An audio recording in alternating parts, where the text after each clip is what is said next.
टांग तोड़ दी और उसके ऊपर आप बैंडेड लगाने की कोशिश कर रहे हैं। मेन मुद्दा आज युवाओं का एग्जाम पेपर लीक है।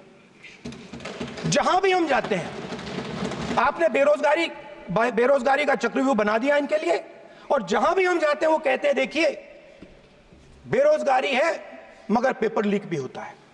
तो आपने एक साइड पेपर लीक चक्रव्यूह, दूसरी साइड बेरोजगारी चक्रव्यूह। पेपर लीक मैं आपको बताता हूं 10 साल में 70 बार हुआ है। अगर आप जानना चाहते हैं, 10 साल में 70 बार हुआ है। तो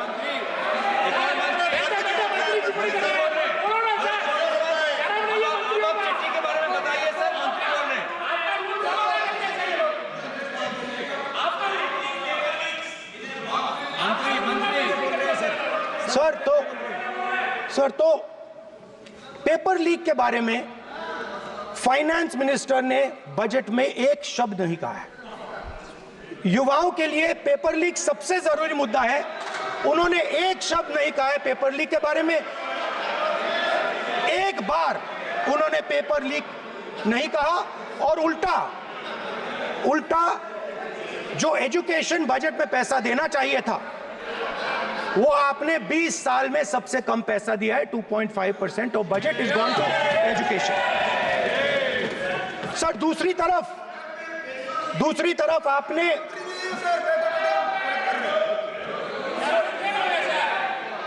आपकी नहीं मानते सर, ये रनिंग कमेंट्री कर रहे हैं सर। दूसरी तरफ पहली बार सेना के जवानों को आपने अग्निवीर के चक्रव्यूह में फंसाया। सही बात। इस बजट में अग्निवीरों के पेंशन के लिए 1 रुपया नहीं है।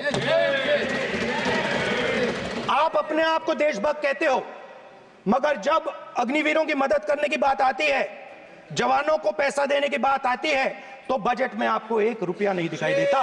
उनकी पेंशन के लिए 1 रुपया आपने नहीं दिया। तो उनको आपने अग्निवीर के चक्रव्यूह में फंसाया।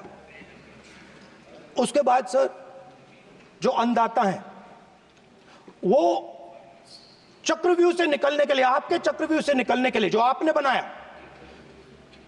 3 काले कानून, जमीन अधिग्रहण बिल को आपने कमजोर किया, उनको आप सही दाम नहीं देते हो।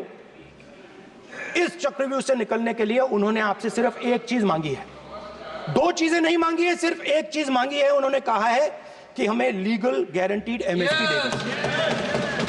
आपने उनको बॉर्डर पे बंद कर दिया, रोक दिया, आज तक रोड बंद है।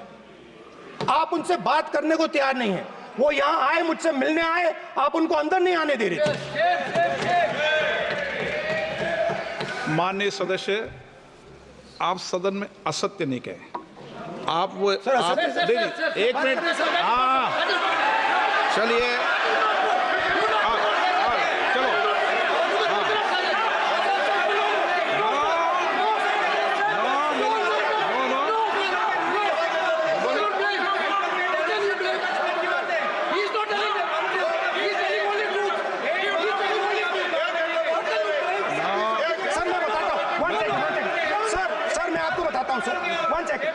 सर मैं आपको फैक्ट बताता हूं सर, जो मुझे 1 सेकंड।